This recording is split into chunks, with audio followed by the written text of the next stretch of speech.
কবিতার শিরোনাম শুভ জন্মদিন। কবি আশিস কুমার নন্দী। প্রিয়তমা, তোমার আজ জন্মদিন।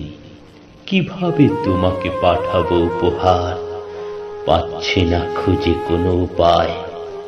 গোলাপ আর রজনীগন্ধা ফুল নিয়ে দাঁড়িয়ে আছি কলেজ গেটের সামনে। কই তুমি, কোথায় গেলে? পাচ্ছি না খুঁজে তোমাকে, ভয়ে গা হাত পা কাঁপছে। বলেছিলে তুমি কেউ যেন না দেখে একসাথে আমাদের দুজনকে।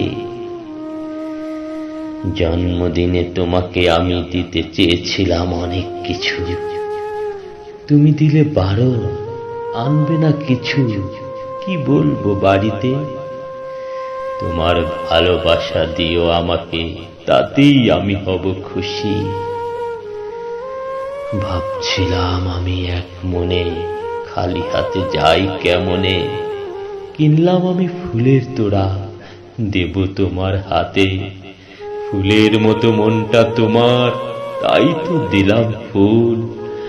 ভালোবাসা দিলাম উজাড় করে, happy birthday to you, happy birthday to you.